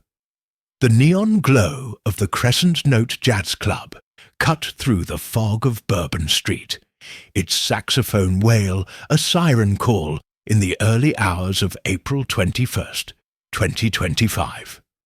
Benoit Blanc stood across the street, the poisoned chalice from the black orchid heavy in his pocket, its fleur-de-lis engraving a bridge to Louis Beaumont's haunt. The bloodied glove, monogrammed CD, and Vesper's crescent-etched knife were his latest clues, each a pulse in the mystery of Camille DuPont's disappearance. Project Shadow was a hydra, with Clara Varnell as its head, and the Jazz Club was its lair. Blanc's breakneck clue-cracking method churned, tying the crimson locket, microchip, vault key, and wine-stained letter to the Crescent Society's endgame. Tonight he'd find the final sanctuary, or die trying. The club was a haze of smoke and sweat, its stage empty, the crowd thinning as last call loomed. Blanc slipped inside, his fedora low, the chalice's weight a reminder of the society's rituals. Louis's ticket stub, Crescent Line 4:20 midnight, had led to the mansion's wine cellar, but the glove's fresh blood suggested Camille was close, moved to the sanctuary hours ago. The chalice's crescent sanctum engraving echoed the club's name, and Blanc's instincts screamed secrets beneath the stage. He approached the bar, where a bartender polished glasses, his eyes wary. Blanc slid the matchbook from the black orchid across the counter, its crescent moon glinting. "Fine place for music," Blanc drawled, soft but probing. "But I'm betting there's more under this floor than bourbon." The bartender stiffened, his hand slipping beneath the counter. Blanc leaned closer, the chalice now in view. This looked familiar. Found it at a society meeting. Care to show me where it's used? The bartender's gaze darted to a stage trapdoor, then back. "You're Blanc," he muttered, backing away. "Get out, or you're dead." Blanc's smile was razor-sharp. "I'm harder to kill than that." He vaulted the bar, dodging a swung bottle, and pinned the bartender, twisting his arm. "Open that trapdoor, or I start singing to the feds." The bartender gasped, nodding, and led Blanc to the trapdoor, its lock etched with a crescent moon. The vault key from the widow's walk fit perfectly, revealing a spiral staircase descending into darkness. Blanc released the man, who fled and descended, his flashlight cutting through the gloom. The air grew damp, heavy with the scent of wax and incense, the faint hum of a generator below. The staircase opened into a hidden chamber, its walls lined with crescent-etched panels, a stone altar at the centre, society records, ledgers, photographs and ritual scripts cluttered a table, detailing Project Shadow's operations, billions laundered through New Orleans elite, with Clara Varnell's signature on every deal. A photograph showed Camille bound in a stone room, time-stamped April 20th, matching the warehouses. But a new item caught Blanc's eye. A crescent-stamped logbook, its pages listing shipments to a bayou dock. Sanctuary drop, 4:21, 3 a.m., with coordinates. 2968, 90.15. Blanc's pulse surged. The sanctuary was a dock, not a building, and Camille was being moved tonight. He pocketed the logbook, but footsteps echoed above, heavy and deliberate. He doused the flashlight, slipping behind a panel as Marcel DuPont entered, his face haggard, a revolver in hand. "Blanc," Marcel called, his voice trembling. "I know you're here. We need to talk." Blanc stepped out, his hands raised, his drawl steady. "Mr. DuPont, you're holding a gun, but I'm the one with questions. You funded Project Shadow, didn't you? Under Clara Varnell's thumb?" Marcel's grip faltered, the revolver dipping. "I had no choice. Clara's family, Varnell's. They've owned this city for centuries. She threatened to ruin us, expose our debts. I let her use Camille's trust fund to hide the money." Blanc's eyes narrowed, spotting a crescent pin on Marcel's lapel. "And let her kidnap your niece? That logbook says Camille's at a bayou dock tonight. Where is it?" Marcel's shoulders slumped, his voice breaking. "I didn't know they'd take her. Clara promised she'd be safe if I cooperated. The dock's near Barataria, a society front. They're moving her to a ship offshore to keep her quiet." Blanc lowered his hands, his mind racing. "You're coming with me, Marcel. We're saving Camille, and you're testifying against Clara." Marcel nodded, but a shadow moved behind him, swift and silent. Blanc shouted, "Down!" as a knife flashed, grazing Marcel's arm. The shadowy figure, fedora low, crescent tattoo glinting, lunged at Blanc. He dodged, the chalice clattering, and tackled the figure, pinning them against the altar. "Who's Clara's enforcer?" Blanc growled. "You?" The figure laughed, their voice muffled. "You're chasing ghosts, Blanc." They broke free, snatching the logbook and tossing a bloodied crescent pendant, monogrammed CD, at Blanc's feet before vanishing up the staircase. Marcel clutched his arm, blood seeping, and Blanc helped him stand, pocketing the pendant. Its blood was fresh, like the gloves, a taunt from Camille's captors. Blanc led Marcel to the mansion, bandaging his wound in the parlour, the portrait of Camille looming. "You stay here," Blanc said, his voice steel.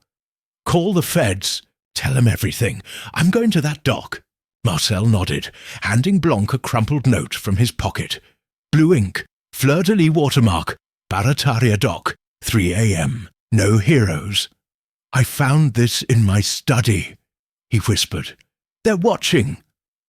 Blanc took the note, his mind weaving threads. The logbook's coordinates, the pendant's blood, Clara's ship. The jazz club's chamber had exposed the society's scale, and Marcel's confession pinned Clara as the mastermind. The dock was Camille's last stand, and 3 a.m. was hours away. He slipped into the rain, hailing a cab to Barataria, the bayous, fog a shroud of menace. At the dock, the air was heavy with salt and diesel, a rusted freighter bobbing in the dark, Blanc crouched behind a crate, the crescent pendant and knife in hand, the chalice's poison a grim reminder of the society's ruthlessness. Shadows moved on the ship's deck, voices low. Girls below, Clara wants her gone by dawn.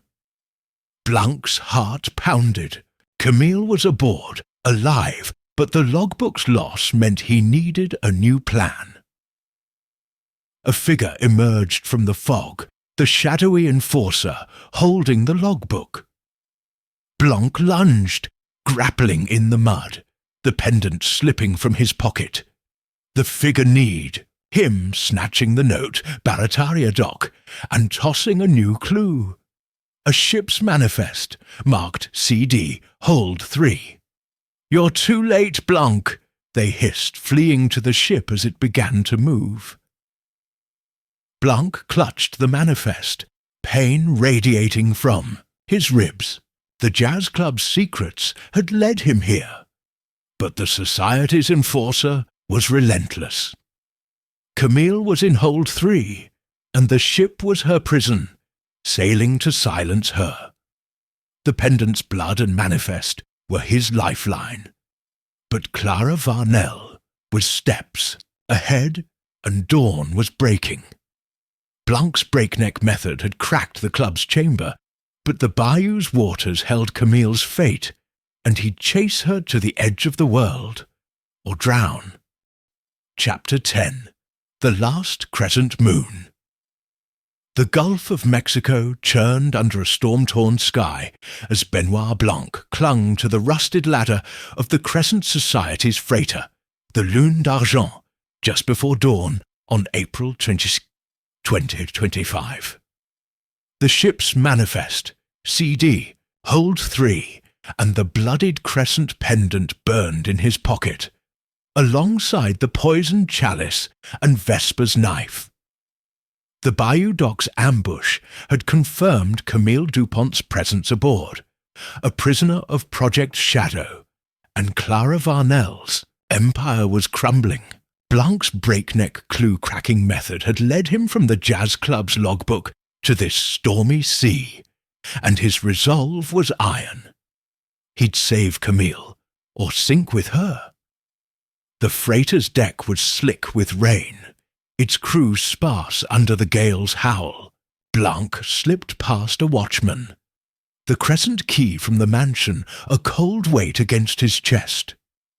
The manifest's hold 3 pointed below, and the pendant's fresh blood, Camille's, he feared, spurred him on.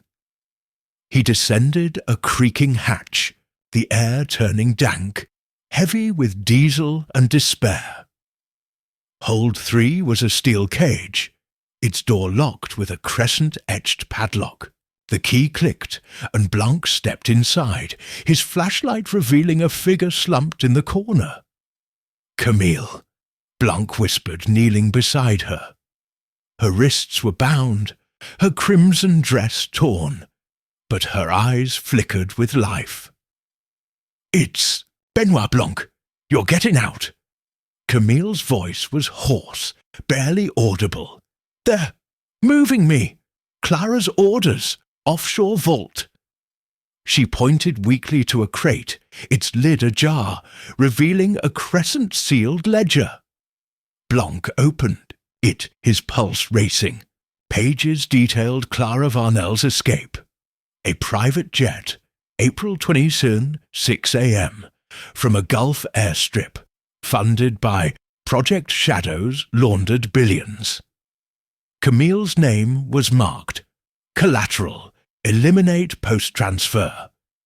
Blanc cut her ropes with Vesper's knife, his mind weaving threads. The ledger, the jazz club's logbook, the wine-stained letter. Clara was fleeing, using Camille as bait to trap him. "Can you walk?" he asked, helping her stand. Camille nodded, clutching his arm. "There's a radio in the crate," heard them. "Clara's meeting someone, French Quarter tonight." Blanc searched the crate, finding a handheld radio. its static crackling with a faint voice. "Varnell to Sanctuary. Transfer complete by dawn." He pocketed it, but footsteps echoed outside, heavy and deliberate. Blanc doused the flashlight, pulling Camille behind the crate as Robert Thibodeau entered, his crescent ring glinting, a silenced pistol in hand. "Blanc," Thibodeau called, his voice smooth but edged. "You're predictable. Clara knew you'd come for the girl." Blanc stepped out, shielding Camille, his drawl icy. "And you're expendable, Mr. Thibodeau. Clara's cutting you loose, ain't she? That ledger says she's skipping town, leaving you to clean up." Thibodeau's smile faltered, his pistol wavering. "She betrayed us all, used Camille to hide the money, then framed her as the leak. I was loyal, but she's got a new enforcer." Blanc's eyes narrowed, recalling the shadowy figure's tattoo. "Louis Beaumont, I reckon. He's been dogging me since the clock tower. Where's Clara now?" Thibodeau laughed, bitter. "Safe house, French Quarter. You'll never reach her." He raised the pistol, but a shadow moved behind him. Louis Beaumont, fedora low, crescent tattoo flashing, a garrote in hand. Thibodeau choked, collapsing, and Louis turned to Blanc, his eyes cold. "You're the bait, Blanc," Louis said, tossing the garrote aside. "Clara wanted you here, locked away." He snatched the ledger, kicking the crate shut, trapping Blanc and Camille inside as he bolted the hold's door. Blanc pounded the crate, his shoulder aching from prior ambushes. "Louis, you're playing a losing game. Clara's using you, like she used Camille." Louis paused, tossing a crumpled sketch through the crate's slats. A crescent tattoo, identical to his own, marked CV. "Clara's mark," he said, his voice low. "She branded us all. Find her, Blanc, or we're all dead." He vanished, the hold's lock clicking shut. Camille's breath was shallow, her strength fading. Blanc pried the crate's lid with the knife, freeing them, but the hold's door was steel, unyielding.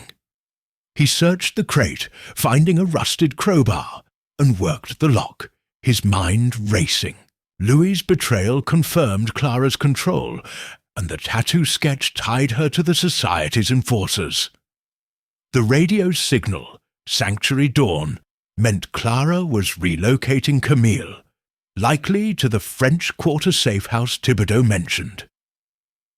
The lock gave, and Blanc helped Camille into the ship's corridors, the storm's roar louder now. A radio crackled from a crew cabin, its voice clear. "Sanctuary to Varnell. Girl's gone. Blanc's with her. French Quarter now." Blanc's heart sank. The ship was turning, heading to shore, but Clara's men were waiting. He led Camille to a lifeboat, the crescent pendant slipping from his pocket, its blood a grim reminder. As he lowered the boat, a flare lit the deck. Clara's crew, armed, closing in. Blanc shoved Camille into the lifeboat, cutting the ropes. "Row, Camille! French Quarter! Find the feds!" he shouted, leaping back to the deck to draw the crew away. The boat splashed into the gulf, Camille's figure fading in the storm. Blanc dove behind a crate, the crew's bullets pinging. The ledger was gone, but the radio and tattoo sketch were his lifeline. Clara's safe house was his next lead, and Louis's betrayal had cracked the Society's facade. The ship lurched, its course shifting toward New Orleans, not the airstrip. Blanc's breakneck method had saved Camille, but Clara was waiting, and the crescent moon was setting. He slipped into the shadows, the storm a mirror to his resolve, ready for the final chase, or the end. Chapter 11. The Shadow's End. The French Quarter's alleys were a labyrinth of rain and shadow as Benoit Blanc approached Clara Varnell's safe house on April 22, 2025. The crescent tattoo sketch and radio from the Lune d'Argent freighter clutched in his pocket. The storm had followed him from the Gulf, where he'd freed Camille DuPont, only to lose her to Clara's men. The crimson locket, poisoned chalice, and bloodied pendant, monogrammed CD, had led him here, to the heart of Project Shadow. Blanc's breakneck clue-cracking method burned, weaving every clue, the crescent key, microchip, vault key, logbook, into a net to snare Clara and the Crescent Society. The safe house, a nondescript townhouse off Royal Street, was his final battlefield, and Blanc was ready to end it. He slipped through a side gate, the radio's last signal, sanctuary to Varnell, girls in the quarter, guiding him. The tattoo sketch marked CV confirmed Clara's brand on her enforcers, and Louis Beaumont's betrayal aboard the freighter had cracked the Society's armor. Blanc picked the lock, entering a dimly lit hall, the air thick with candle wax and fear. A muffled cry, Camille's, came from upstairs. He moved silently, the chalice's weight a grim reminder of the Society's rituals, its poison meant for her silence. The second floor opened into a guarded room. 2 Society men at the door, crescent tattoos on their wrists. Blanc tossed Vesper's knife, its blade clattering, drawing them away. He slipped inside, finding Camille bound to a chair, her eyes wide but defiant. "Benoit," she whispered, "Clara's here. Office, next room." Blanc cut her ropes, handing her the crescent key. "Hold this. If I don't make it, get to the feds." He searched the room, finding the stolen ledger from the freighter, its pages listing Project Shadow's accounts. Billions laundered through New Orleans' elite, with Elise DuPont, Robert Thibodeau, and Clara Varnell as signatories. A new note, blue ink with a fleur-de-lis watermark, read, "Transfer funds 4/22, 6 a.m. ended." Clara was liquidating, planning to vanish. A door creaked, and Blanc hid, pulling Camille behind a curtain. Clara Varnell entered, her silver hair gleaming, a crescent pendant, identical to Camille's, around her neck. She carried a laptop, its screen showing offshore transfers. The girl's outlived her use, Clara muttered, unaware of Blanc. Blanc's next. Blanc stepped out, his drawl cold. "I'm flattered, Miss Varnell, but I ain't done yet. That ledger ties you to Project Shadow. Why frame Camille?" Clara froze, her eyes narrowing. "You're persistent, Mr. Blanc. Camille was perfect. Her trust fund hid the money. Her rebellion made her the ideal scapegoat. The Society needed a fall guy, and she fit." Blanc circled, keeping her in sight, the radio in hand. "And you branded your enforcers like Louis with that tattoo. But he's turned, hasn't he? Gave me your sketch." Clara's smile was venomous. "Louis is weak. I built Project Shadow from the Varnell legacy. Centuries of power. You think you can stop it?" She reached for a hidden drawer, but Blanc lunged, pinning her arm, the laptop crashing to the floor. Camille stood, clutching the key, her voice steady. "You used my family, Clara. Marcel's talking to the feds now." Clara laughed, unyielding. "You're nothing without me. The Society is this city's blood." But a shadow moved at the door. Louis Beaumont, his fedora gone, crescent tattoo stark.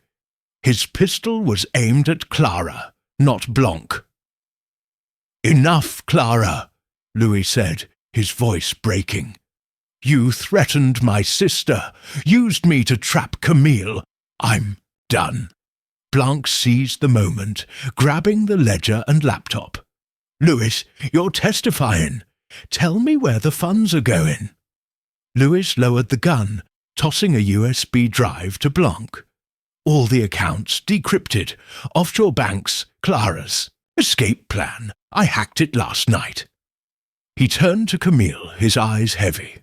"I'm sorry, Camille. I loved you, but I was scared." Clara lunged for a hidden knife, but Blanc knocked it away, binding her wrists with curtain cord. "You're finished, Miss Varnell. The feds'll love this ledger." He handed the USB to Camille, who pocketed it, her strength returning. The safehouse's doors burst open, federal agents storming in, alerted by Marcel's call. Clara was cuffed, her pendant clattering to the floor, its crescent a broken symbol. Louis surrendered, his tattoo a mark of shame. But his evidence, ledger, USB, laptop, sealed the society's fate. Elise, implicated by the ledger, was arrested at the mansion, her greed exposed. The agents took Camille's statement, her voice clear, recounting Project Shadow's web. At the DuPont mansion, dawn broke, the rain easing.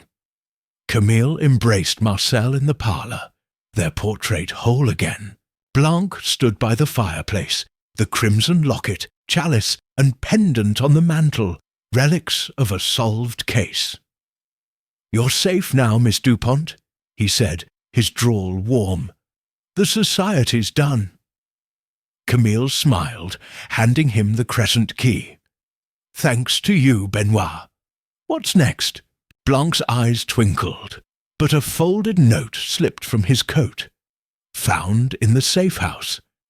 New Orleans, 423. The Ebony Rose calls. E. No watermark, no crescent, but a new mystery." He pocketed it, his smile cryptic.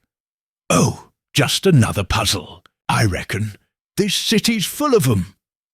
He stepped into the French Quarter's light, the jazz fading, his loafers clicking on cobblestones. Project Shadow was dead, Clara's empire dust, but the Ebony Rose loomed, a whisper of secrets yet to crack.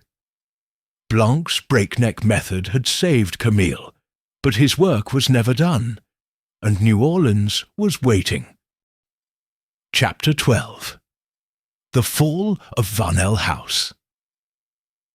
The Barataria swamp was a maze of cypress and shadow, as Benoit Blanc approached Varnell House just before midnight on April 26, 2025. The crescent-edged compass and coin in his pocket, their glow a beacon in the fog. The attic's explosion at the DuPont mansion had nearly buried him.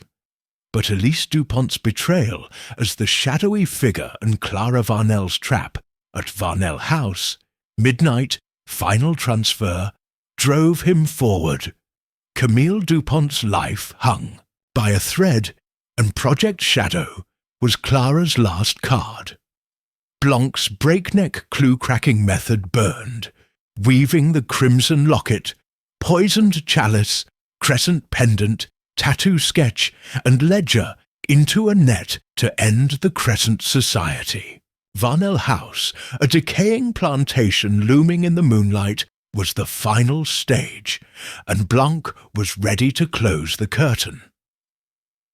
The compass's needle, fixed on the estate, guided him through the swamp's mire. The coin's VH inscription, a key to Clara's stronghold. The scroll from the attic, decoded with the locket's 379, had revealed Varnell House as the society's heart, not the shipyard's decoy. Blanc slipped past rusted gates, the air heavy with moss and menace, the chalice's weight a reminder of Clara's poison. A faint cry, Camille's, echoed from the mansion's upper floor. He climbed a trellis, entering through a shattered window, the crescent key cold in his hand. The interior was a labyrinth of dust and secrets, its halls lined with crescent-etched portraits of Varnell ancestors. Blanc followed the compass to a locked study, its door marked with a fleur-de-lis. The key fit, revealing a candle-lit room where Camille was bound, her eyes fierce but weary, a fresh bruise on her cheek. "Benoit," she gasped. "Clara's downstairs vault. She's transferring everything." Blanc cut her ropes with Vesper's knife, his drawl steady. "Stay close, Miss DuPont. We're ending this." He searched the desk, finding a hidden panel with the true ledger. No decoy, its pages listing Project Shadow's accounts. Billions laundered through Elise, Louis, and New Orleans elite, signed by Clara Varnell. A new clue lay beside it, a crescent-sealed envelope, blue ink, reading Vault Cellar. No escape. Blanc pocketed both, his mind racing. The vault was Clara's endgame, and Camille was bait. He led Camille downstairs, dodging creaking boards, the compass pointing to the cellar. The air grew damp, heavy with earth and iron as they descended. The vault's steel door, etched with a crescent moon, stood ajar, candlelight flickering within. Clara Varnell stood at a console, her silver hair stark, transferring funds on a laptop, her crescent pendant glinting. 2 society guards flanked her, their tattoos matching Louis's. Blanc stepped forward, his voice cutting. "Miss Varnell, your gambit's over. That ledger ties you to Project Shadow, and the feds are closing in, thanks to Marcel." Clara turned, her smile venomous. "You're a pest, Blanc. The Varnells built this city. Our society's older than your justice. Camille was a tool, her money our shield." She gestured to the guards, who raised pistols, but a shadow moved behind them. Louis Beaumont, fedora gone, his crescent tattoo stark, a crowbar in hand. "Clara, it's done!" Louis shouted, smashing a guard's wrist, the pistol clattering. The second guard lunged, but Blanc tackled him, pinning him with the chalice's weight. Louis faced Clara, his voice breaking. "You used my sister, used me. I gave Blanc the map to stop you." Clara laughed, drawing a concealed knife. "Weak, Louis, you're nothing." She lunged, but Camille shoved her, the knife skittering. Blanc bound Clara's wrists with a guard's belt, seizing the laptop, its screen frozen on a $2 billion transfer. Stopped mid-process. The cellar door slammed, and Elise DuPont emerged, her crescent tattoo flashing, a silenced pistol aimed at Blanc. "You ruined everything, Benoit," she hissed, the shadowy figure unmasked. "Clara promised me the fortune, but you've cost us all." Blanc raised his hands, his drawl icy. "Elise, you've been Clara's dog since the clock tower. That tattoo, your ambushes, you're as deep as she is. Drop the gun." Louis stepped forward, his crowbar raised. "Elise, don't. I'm testifying. The ledger, the accounts. It's over." Elise's eyes darted, her pistol wavering, but a creak above signalled federal agents, alerted by Camille's earlier escape. Elise dropped the gun, her shoulders slumping, and Louis lowered his weapon, surrendering. The agents stormed in, cuffing Clara and Elise, their crescent pendants clattering to the stone. Louis handed Blanc a USB drive, his voice low. "All the accounts decrypted. I owe Camille." Blanc took it, the ledger and laptop sealing the society's fate. Camille stood tall, her bruise a badge, her voice clear. "You saved me, Benoit. Thank you." At the DuPont mansion, dawn broke on April 23rd, the swamp's fog lifting. Camille embraced Marcel in the parlour, their portrait whole again. Blanc stood by the window, the crimson locket, chalice, pendant, compass, and coin on the table, relics of a cracked case. "You're safe, Miss DuPont," he said, his drawl warm.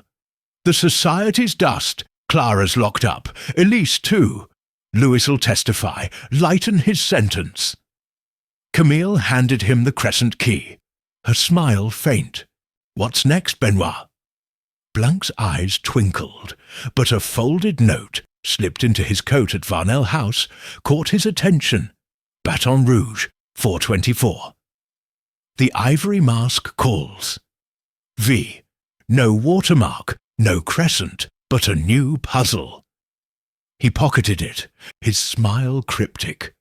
"Another knot to untangle, I reckon. This state's full of 'em." He stepped into the French Quarter's light, the jazz a fading echo, his loafers clicking on wet stones. Project Shadow was dead, the Varnell dynasty broken, but the ivory mask loomed, a whisper of secrets yet to unravel. Blanc's breakneck method had shattered the Crescent Society, but his work was never done, and Louisiana was waiting.